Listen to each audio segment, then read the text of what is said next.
it is Heather with Sugarland Studios. I am going to make a chip and dip platter today. Just a small one, or reasonably small. I suppose that could be like a single serving size maybe, and just enough to share. I have new clay, not recycled, not reclaimed. It's perfect, just out of the package, so didn't really do any wedging, to be honest. Right now I'm just kind of getting it sort of pre-centered before I actually center it. Looks pretty good, making sure that the bottom is pressed, so that when water gets added it doesn't go whipping off of the board. And we'll see how far we can get with this. So I start just giving it a little bit of coning here. I probably could add a little bit more water on that one. I actually just like to start with the down first to have it nicely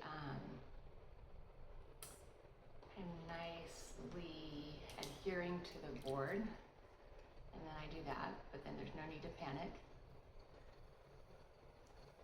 I'll let that little piece go.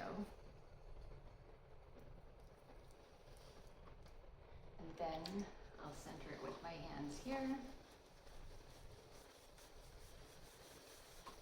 I'll cone it one more time. Because I'm going to build something that's low, I really don't need to go crazy with, coning it multiple times, giving it that height, etc. This is standard clay in buff, so it's super smooth. Hardly any grit at all, and I'll have lots of glaze options for this one. That'll come out looking really nice. Yeah, I mean, it's great not using recycled clay. So now I'm just gonna go pretty low. That's how I'll work most of this. I'll center here one more time.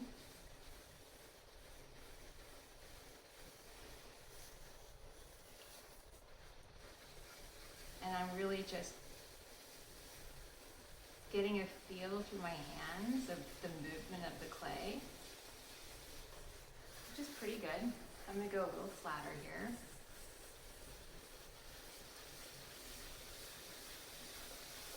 And I noticed that my bat has some stickiness with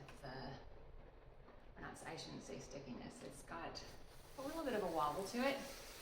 And I'll just take that into account when I'm working.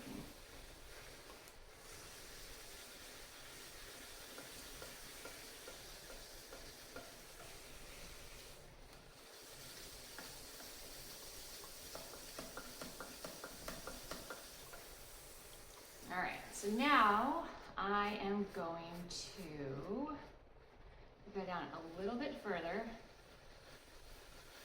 And instead of going through with my thumbs here, like I normally would to then create a cylinder, I'm actually gonna start just a little bit further out. As I think about, hey, in the center, that's where I wanna put my salsa or hummus or whatever else. So I'll work that one a little bit later on. So I'm just gonna go, this is completely subjective, wherever you want to go. I'm going to just plan for about that much space. And some people like to measure the distance to the bottom with a needle tool just to see how close they're getting. I'm not super fussed with that, because if I have a ton, I'm just going to trim it. And now I'm really noticing that I probably needed to adjust the screws on my wheel head. I think that's what's causing this little bump up and down, but I can feel that my clay is centered, so I'm gonna try to not get distracted by that. And right now, I'm relaxing my right hand as I pull the clay towards me, not rushing it, but kind of going at the pace that the wheel is and that the clay is moving, and I'll slow it down even a little bit as I pull out. I'm not in a rush, the clay is not in a rush. We're just moving as we go here. I can slow down probably a little bit. And then I'm just thinking about keeping my fingers pretty close to the bottom of the piece, collecting a little bit of the extra moisture so it doesn't break down the clay itself. Now I'm just kind of, sorry, I was like my hand drag there, but I'm noticing a little bit of wobble. I'm not really gonna, again, not gonna get too fussed by that because I'm not going up super high. I'm not doing anything crazy here. Just pulling out. Trying to remember to go to the pace of the piece. Making sure I don't have any of this slip kind of hanging out with me as I'm working, because that just also breaks down the clay as I go. I don't need it. And then I'm cleaning up a little bit. Because it's going to have a wide bottom, I want to make sure that I go kind of back and forth, and I'll do that again. To make sure it's nice and smooth, nothing's going to crack as it dries. So now I will slow it down a little bit, and I'm thinking right now about where do I want to finish, which is really more about how much space do I want for the chips and how high do I want it to go on the sides. So I think that's reasonable, although I haven't decided if this is a single serving or for more than one. So now I'm going to fix the sides a little bit. I'm actually going to bring them up. And I have my left hand finger on top as well to just lightly compress it as I rise.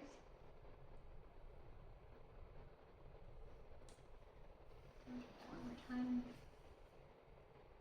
So the magic number of pulls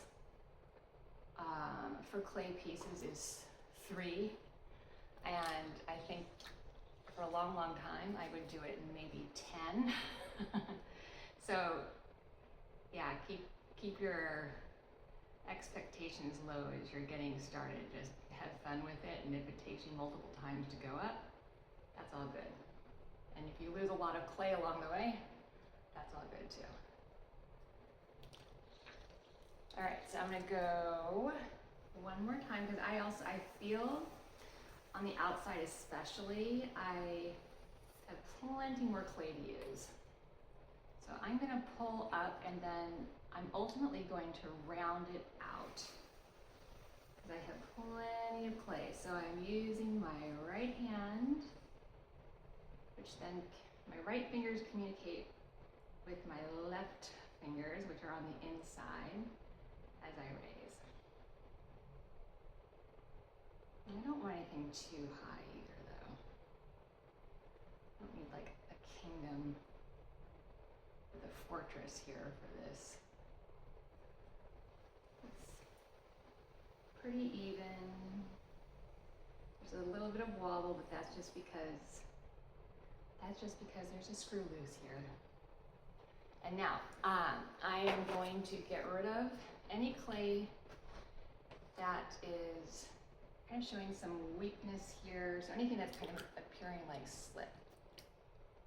Let's get rid of that.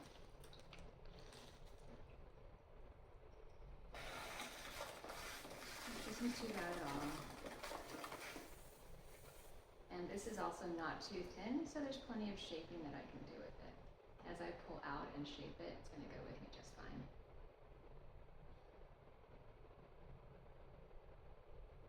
And now I'm just thinking about the shape, which I like a nice little curve. You don't have to use a tool, you can just use your fingers. In this case, let's see what happens here if I use a tool. When you do that, I would say the most important thing is just having a steady hand. You don't want to go in too fast or jerk your hand away. Now I've got a really nice collection of slip on my tool, so I'm going to take that off.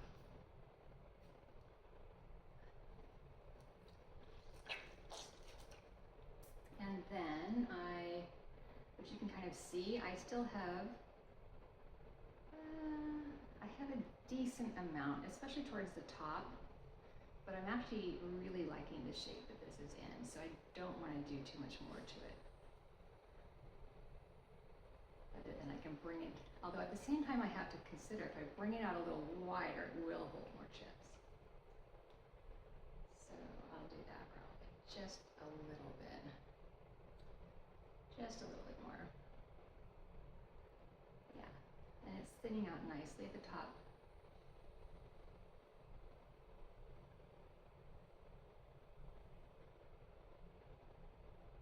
Because my clay wasn't too thin at the top, as it expanded out, there's still plenty of structure there. It's not going to break or anything like that.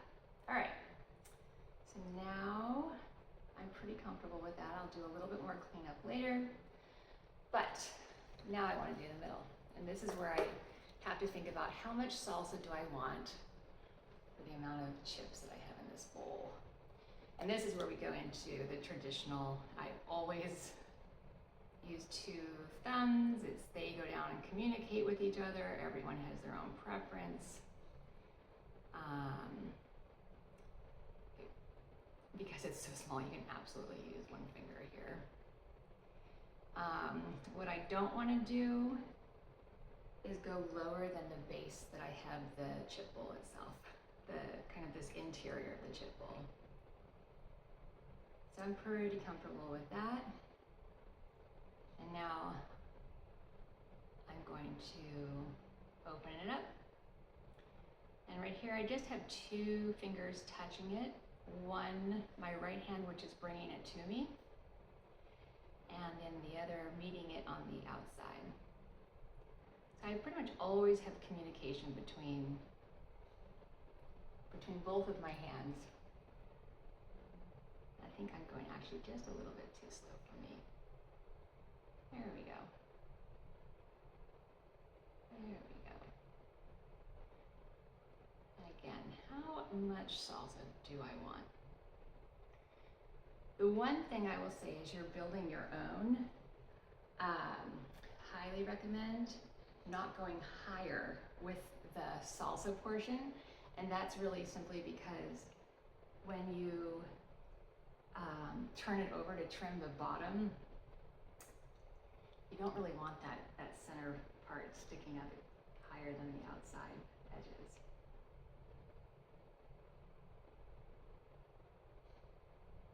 Some people raise up the sides and then compress at the end. I kind of like to drag a finger so it's at a minimum semi-compressing as I go. And I never really worry about too much clay hanging out. Like I have a pretty fair amount in the center here. It's so easy to trim that. So I'm not really fussed with that either. But I'm gonna press down. Again, because this is really wide in touching the bat, this is the bat. I wanna make sure everything's compressed so there's less chance of it cracking while it's drying.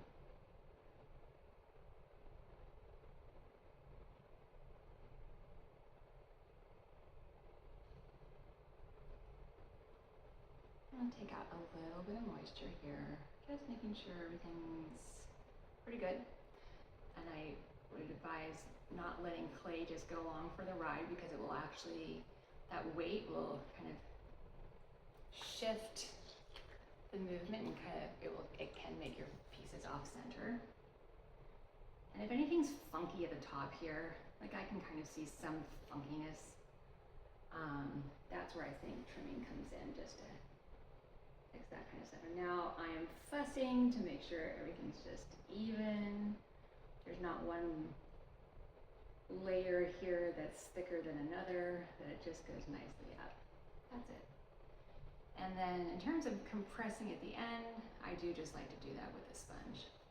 I'm doing almost no pressure here. Looking again now at my salsa, I can see that it's definitely not as high as my exterior walls, which I like. I'm going to check this for consistency here. I'm also raising it a little bit higher, which is mostly because I want to pull it out a little bit. And if I go too high here, not the end of the world because I can always trim it with my needle tool. Now I have to think about this. That is a lot of salsa. I will shape it. Actually, I will shape this one with my fingers. And then it's important to have your fingers wet enough where the clay doesn't stick to them. So anything that tugs, just like a little piece of slip that might be going for the ride with your piece, can just throw it off a little bit. You know, especially if the clay is, or your fingers are tugging at the clay, that can throw it off. All right, so then I'm just letting my sponge kind of clean things up here.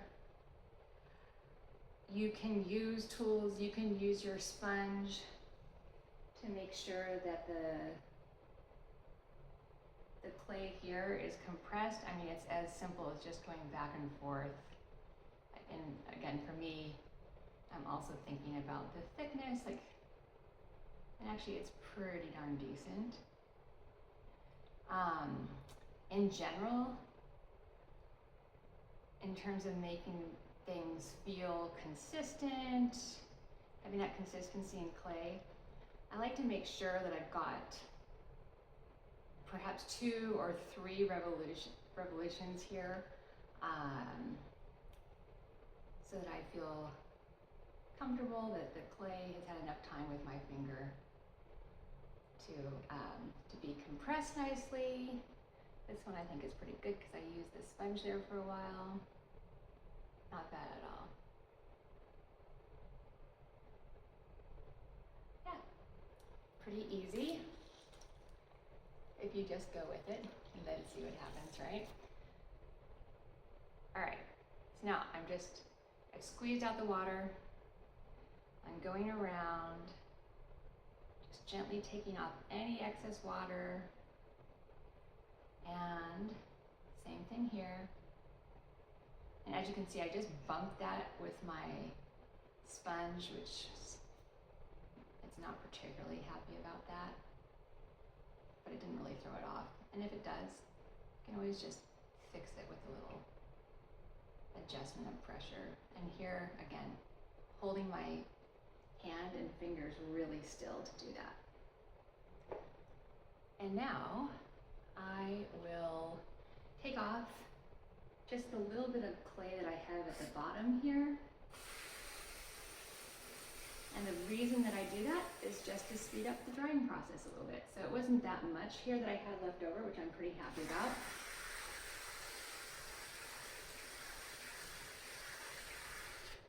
Took off some more.